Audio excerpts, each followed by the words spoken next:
26장 8절에서 23절까지 말씀입니다. 여호와께서 모세에게 말씀하여 이르시되 아론과 그의 자손에게 명령하여 이르라. 번제의 규례는 이러하니라. 번제물은 아침까지 제단 위에 있는 석쇠 위에 두고 제단의 불이 그 위에서 꺼지지 않게 할 것이요.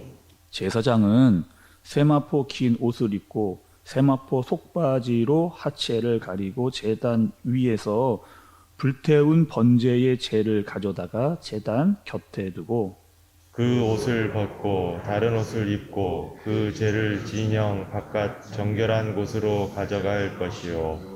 제단 위에 불은 항상 피워 꺼지지 않게 할지니 제사장은 아침마다 나무를 그 위에서 태우고 번제물을 그 위에 벌려 놓고 화목제의 기름을 그 위에서 불사를 찌며 불은 끊임없이 제단 위에 피워 꺼지지 않게 할지니라. 소제의 규제는 이러하니라.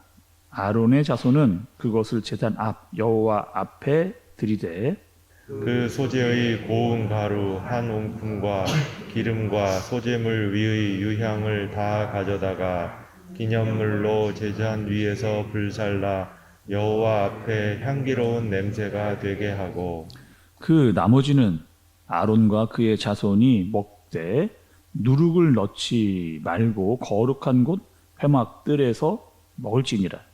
그것에 누룩을 넣어 굽지 말라. 이는 나의 화제물 중에서 내가 그들에게 주어 그들의 소득이 되게 하는 것이라.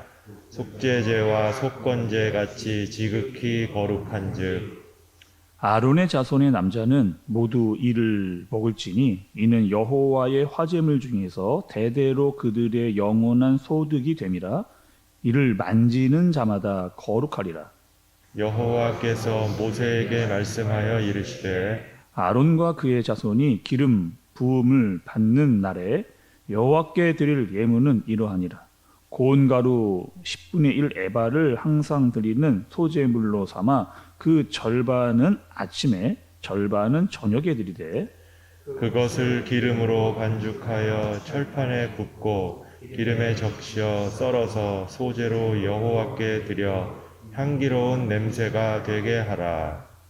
이 소제에 아론의 자손 중 기름 부음을 받고 그를 이어 제사장 된 자가 드릴 것이요 영원한 규례로 여호와께 온전히 불사를 것이니 제사장의 모든 소제물은 온전히 불사르고 먹지 말지니라. 아멘. 아멘. 우리가 여러분 연초가 되면 1월 1일 또 성구 영신 예배 이렇게 예배를 드리고 연초가 되면 우리가 가장 먼저 다짐하는 게 있습니다. 올해는 꼭 새해가 시작이 되면 성경을 반드시 일독을 하리라. 여러분 우리 이런 다짐 자주 하시잖아요. 매년 연초마다. 그래서 성경을 이렇게 열심히 읽으려고 마음을 갖습니다. 제가 올해 대신방을 하면서 우리 권사님들이 저에게 이런 얘기 참 많이 하시더라고요. 목사님 제가 성경 열심히 읽고 있습니다. 이런 얘기. 벌써 어디까지 읽었다고 정확하게 몇 장 몇 절까지 읽고 있다. 이런 이야기들 저한테 이렇게 하시는 얘기를 들어봤거든요.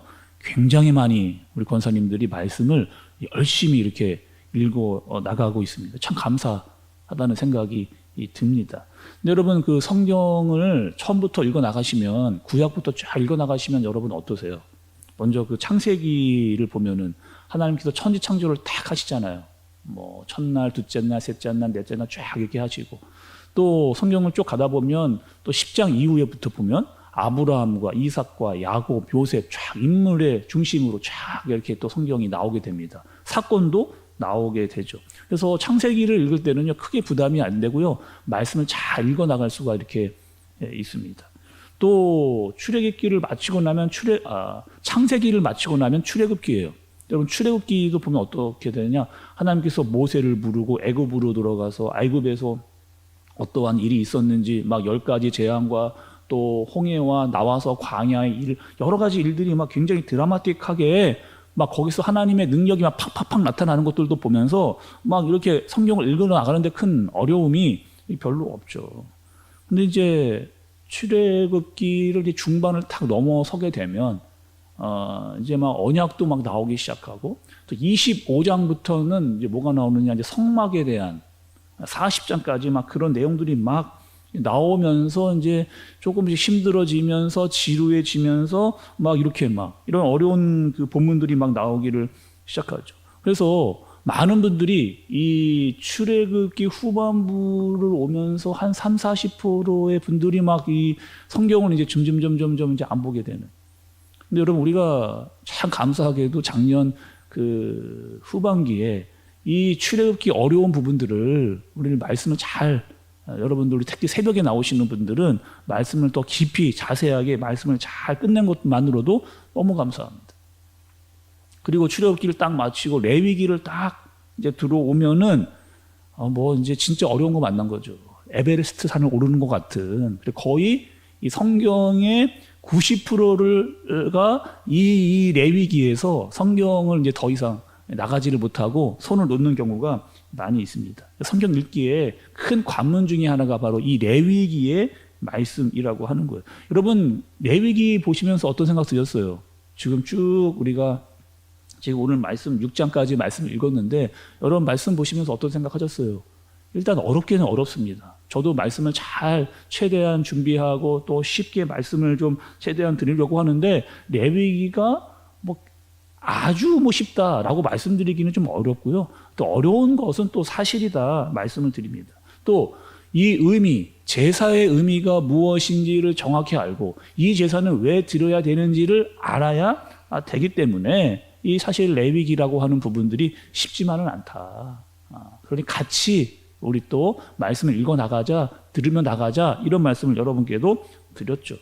우리 다시 한번 정리를 좀 해보겠습니다. 여러분 우리 레위기 1장부터 6장 7절까지 바로 어제 말씀까지 우리 5가지 제사에 대해서 쫙 말씀을 또 살펴왔거든요. 첫 번째 여러분 뭐였어요? 번제, 소제, 화목제, 속제제, 속건제 이 5가지 제사에 대해서 쫙 이 제사는 왜 드리는 것이고 어떻게 드리는 것이며 여기에는 무슨 의미가 있다라고 하는 5가지 제사에 대해서 쫙 말씀을 들었습니다. 어제까지요. 근데 오늘 말씀을 또 이렇게 보면 어떤 지금 말씀이 나오냐면 다시 또 번제부터 시작이 돼요. 다시 번제부터. 그러니까 이제 이게 왜 이렇게 되는 거지? 라고 하는 의문을 갖게 됩니다. 아니 5가지의 제사에 대해서 우리가 말씀을 다 들었는데 또다시 이제 번제부터 말씀이 시작되는 거를 아니 이게 왜 다시 또 번제부터 시작이 되는가? 이런 생각이 드는 거죠.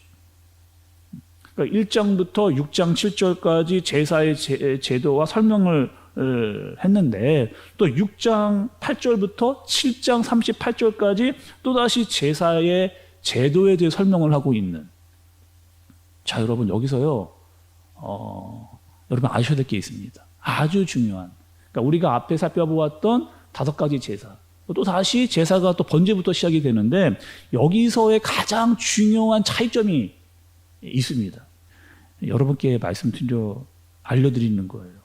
지금 이거는 어떤 차이가 있느냐? 앞부분과 뒷부분. 그러니까 앞부분과 지금 우리가 읽고 있는 부분의 차이는 누구냐? 성경의 말씀, 특별히 레위기의 말씀을 누가 듣느냐의 차이입니다.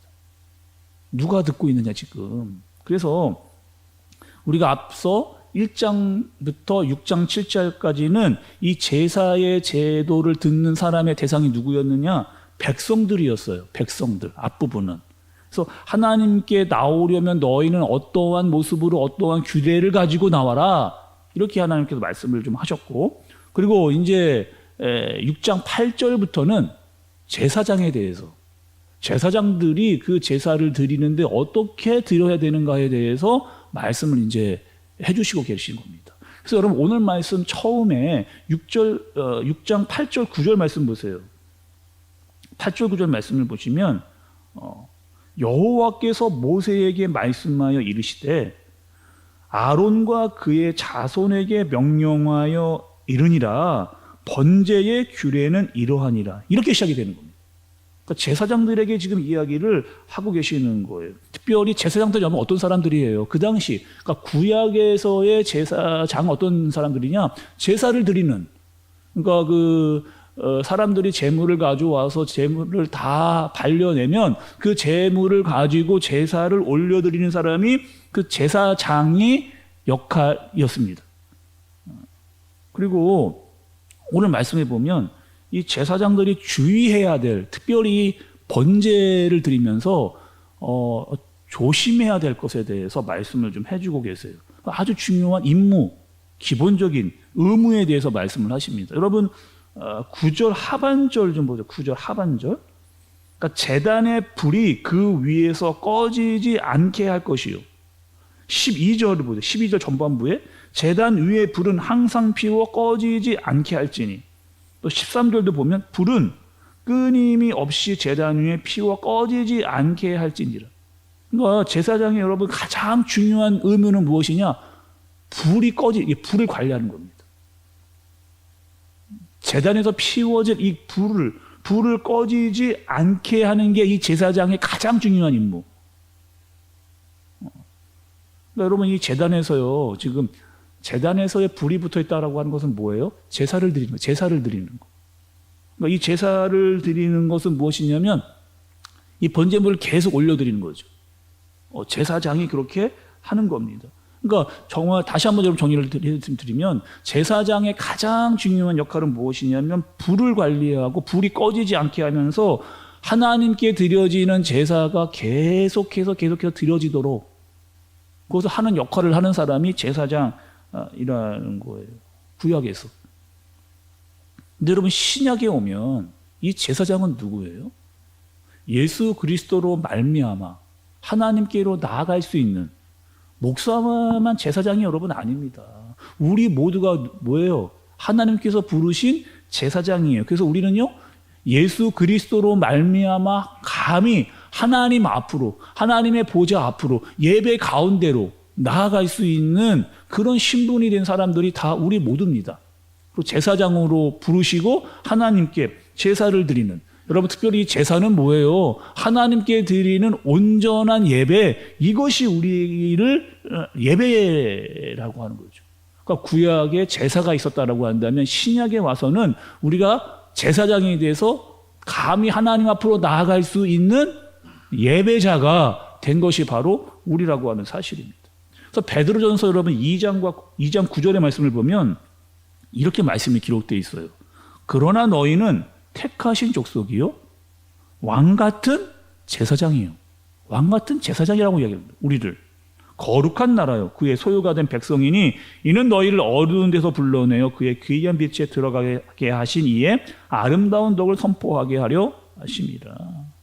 그러니까 거룩한 나라, 왕 같은 제사장. 그러니까 제사장으로 너희가 부름을 받았으니 우리에게는 책임이 있죠. 어떤 책임이 있습니까? 구약의 제사장들이 있었던 그 책임. 끊임없이 계속해서 제사가 올려지도록, 제사가 끊이지 않도록 이어지도록 계속해서 제사를 드려야 되는, 그러니까 예배를 올려드려야 되는 하는 그런 책임이 우리에게 있다는 겁니다. 끊임없이. 근데 여러분, 끊임없이 제사를 드린다는 걸, 뭐 끊임없이 예배를, 하루 종일 예배를 드려, 이런 의미가 아니잖아요. 어떤 의미입니까? 제사가 끊이지 않는다. 예배가 끊이지 않는다. 우리가 물론 여기서 드리는, 교회에서 드리는 예배도 아주 중요한 예배입니다.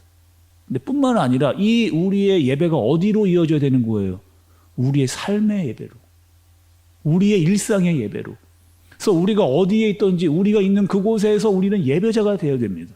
예배자로 살아야 되고 예배를 주님께 올려드리고 예배를 드리는 삶으로 우리의 삶이 있는 그곳 어디서나 우리가 교회에서 예배를 드릴 뿐만 아니라 흩어져서 우리의 삶의 각 부분의 영역에 흩어져서도 우리 어떻게 해야 되느냐? 삶의 예배를 계속해서 하나님께 올려드리는 그런 삶을 우리가 살라. 이 말씀을 하나님께서 우리에게 해주시는 거죠. 또 말씀을 좀 보겠습니다. 여러분 오늘 말씀에 14절부터 23절까지는요. 소제에 대한, 우리 번제도 받고 이번엔 소제에 대한 말씀이요. 14절에서 23절까지의 말씀이에요. 그러니까 이 부분은 일반 백성들에게 하는 이야기도 있고 제사장에게 하는 규례도 있습니다. 그래서 19절에서 22절까지는요, 이 제사장에게 했던 이 소재에 대한 이야기입니다. 이 소재의 이야기도 여러분 잠깐 해볼까요? 소재는 여러분 우리가 어떻게 예배를 드렸습니까? 고운 가루로, 고운 가루. 그러니까 모든 것을 다 빻아서 우리의 힘과 정성과 뜻을 다 그분께 갈아 넣어서 드리는 예배가 이 소재라고 그 의미에 대해서 우리가 함께 살펴봤잖아요. 그리고 여러분 소재는 어디서 드렸습니까? 제단에서 불로 태워서 올려드렸던 그 제사가 소재였다는 거예요.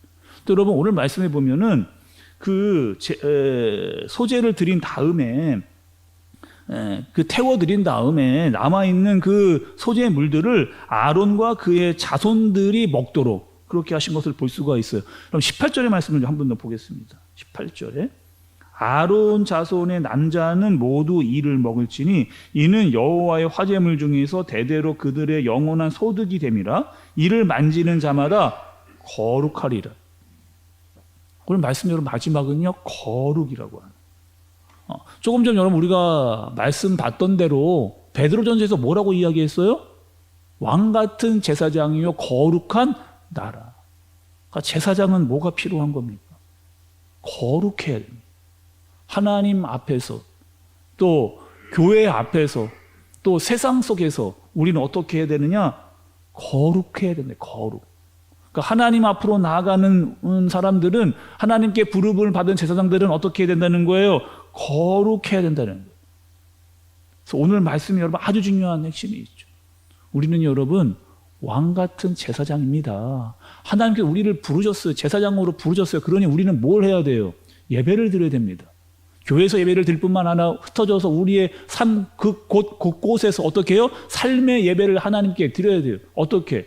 우리의 모든 것들을 다 태워서 진정한 예배를 주님께 올려드리는 그런 번제와 같은 예배를 하나님께 드려야 되는, 또 우리의 힘과 정성과 뜻을 다 갈아 넣어서 하나님께 올려드리는 소재와 같은 예배를 하나님께 올려드리는 겁니다. 제사장은요 여러분 온 힘을 다해서 제사를 드리는 사람이에요. 온 힘을 다해서 우리는 뭐 해야 돼요 여러분? 예배를 드리는 자여야 돼요. 하나님을 기억하고 최상의 것을 하나님께 올려드리는 그 제사장의 마음이 바로 우리의 마음이라는 겁니다. 철저하게 하나님 앞에서 태워지고 철저히 하나님 앞에서 우리의 모든 것들을 다 갈아 넣어서 우리의 모든 것을 다 해서 하나님께 올려드리는 그 예배, 하나님만 영광을 받으시는 그 예배를 어떻게 하라는 거예요? 우리가 드리라는 거예요. 제사장 된 너희들이 드려라. 그것이 오늘 말씀의 핵심입니다. 여러분 우리의 삶으로 또 번제와 같은 소제와 같은 이 모든 것들을 다 예배 가운데 녹여 넣어서 하나님께로 올려드리는 그런 예배자로 삶을 살는 저와 여러분들 되어지시기를 예수님의 이름으로 축복합니다. 기도하겠습니다. 하나님 아버지, 하나님께서 우리를 왕 같은 제사장이요 거룩한 나라로 부르셨습니다. 그의 합당한 예배, 제사장으로서의 합당한 예배를 하나님께 올려드리는 우리 모두가 되게 하여 주옵소서. 레위기의 말씀을 들으면 들을수록 예배의 깊은 의미를 우리가 깨달아가고 있습니다. 분명히 알아가고 있습니다. 하나님, 오늘 말씀처럼 우리의 모든 것들을 태워 우리의 헌신이 있는 그런 예배, 그리고 우리의 모든 것들을 다 갈아넣어 힘과 정성과 뜻을 다 갈아서 하나님께 올려드리는 진정하고도 온전한 예배를 드리는 삶의 예배가 있는 우리 모두가 되게 하여 주옵소서. 오늘 하루도 예배자로, 하나님 있는 그곳에서 예배자로 우리가 살아가게 하여 주옵소서. 예수님의 이름으로 기도드리옵나이다. 아멘.